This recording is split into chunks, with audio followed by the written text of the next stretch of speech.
On today's show, we want to revisit the infamous invasion of the headquarters of Ikeja Electric Distribution Company by armed personnel of the Nigerian Air Force over disconnection of power due to 4 billion naira debt, as Ekodisco Distribution Company is alleging the invasion of its Badagry office by men of the Nigerian Army. We have with us in the studio MD and CEO of the Association of Nigerian Electricity Distributors. He is also the spokesman of all the discos. Welcome with us to the show, Otunba Sunday Oduto. Thank you very much. Thank you, sir. Before we go into the incident of the Ikeja electric challenges, tell us exactly what happened at the Eco Electric, Badagry office, and what are your thoughts on this? We'd like to be. Thank you very much. The incident of Ikeja happened on the 6th of March. But on the 14th of March, and before the 14th of March, the Transmission Company of Nigeria, TCN, they were doing an upgrade. They've been doing upgrades all over the country, in Lagos State, in the Badagry area, specifically in Agbara Industrial Estate. They were doing an upgrade and they told us. Then we notified all our customers about load shedding, that there would be limited supply of electricity while the upgrade was on. And in the case of Nigerian Army, 15 Field Engineers Regiment, Topo Badagry, we informed their commanding officer, Lieutenant Colonel S. Lawan, and we did all of this in writing. So everybody knew there was an upgrade, everybody knew there would not be enough supply. Not that there was no supply at all, but there was not enough supply. While that was going on the 14th of March, at exactly 1 a.m. in the middle of the night, men of Nigerian Army from that 15 Field Engineers Regiment, Topo, went to the Ekodisco injection substation in Badagry.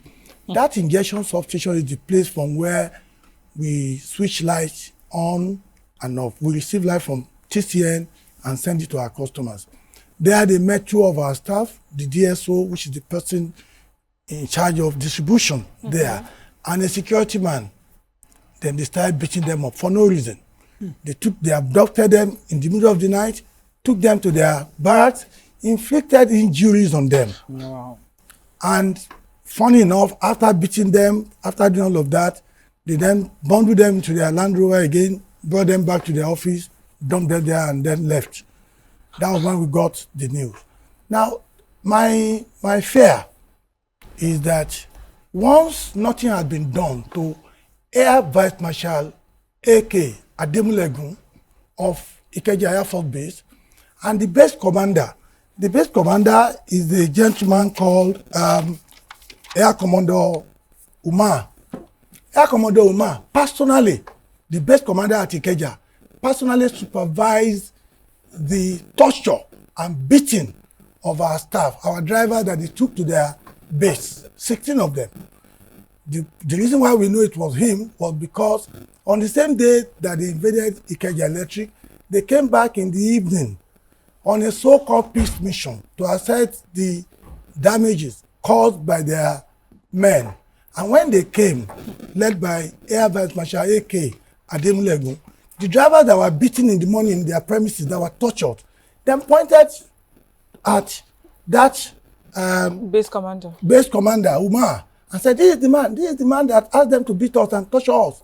The same person came and sat down, ran the table with the chairman and management of Ikeja Electric.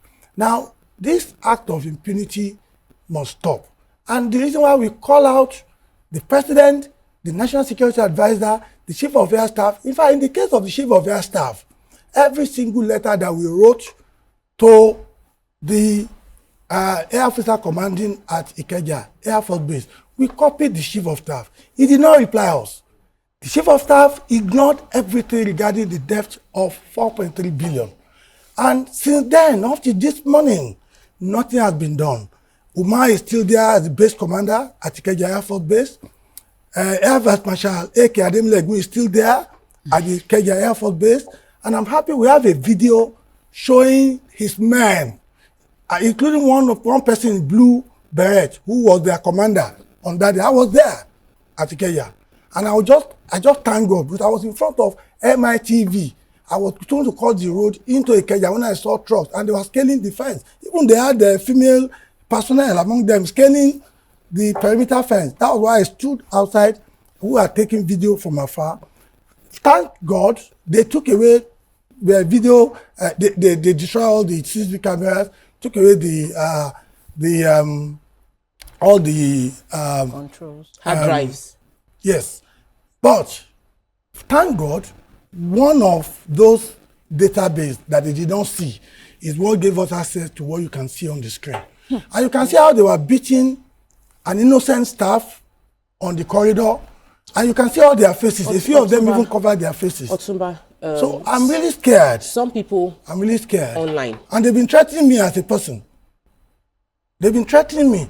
And this is why I'm saying, in a civil society, unless the political leaders begin to do something about these military people, if you think there cannot be military intervention in Nigeria, you are joking. For those of us who have witnessed this kind of beating and all this kind of invasion, we know that these guys don't respect civil authority. And that's why I kept on thinking the president is supposed to be the commander-in-chief of the armed forces. And when you ignore this, one day, we don't know what will happen.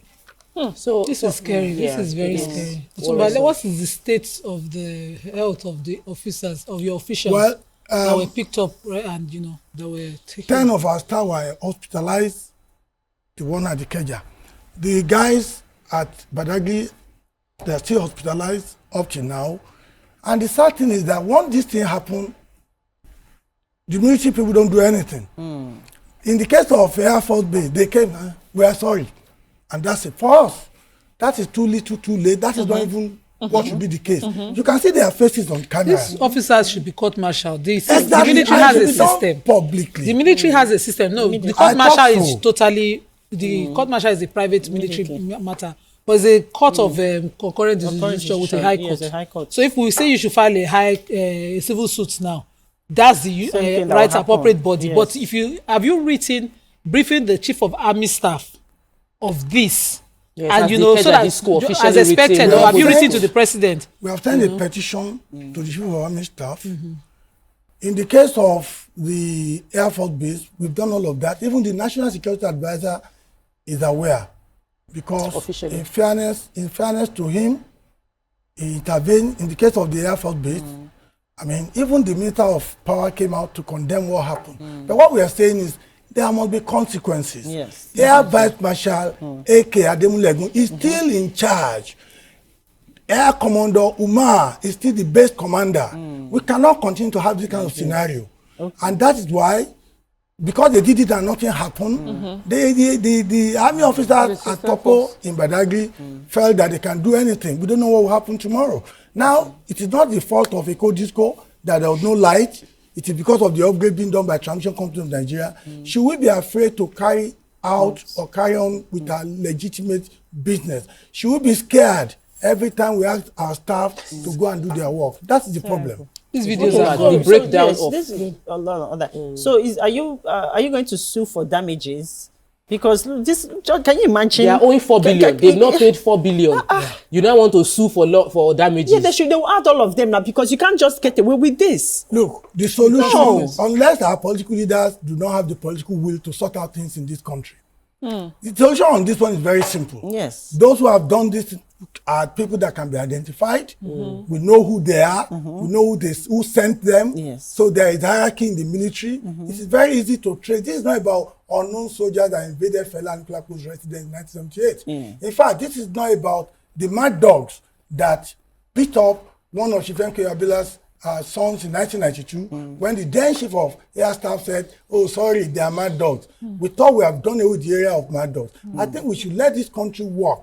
Our own is, look, if injury to one is injury to all, if something happens and everybody think it doesn't matter, one day they will come to your doorstep. We'll take a quick break now. When we return, We would talk about the fact that there were some social media comments that were supporting the army for what they did. Some were saying it was justifiable because of the fact that there was power cut out or lack of power and accessibility, and they felt they were happy to see this happen. What's the psyche? How do we prevent this from happening in future? How do we separate our grievous or grievances from destroying properties? We'll discuss more about all of this when we come back from the break. Please stay with us. We'll be right back.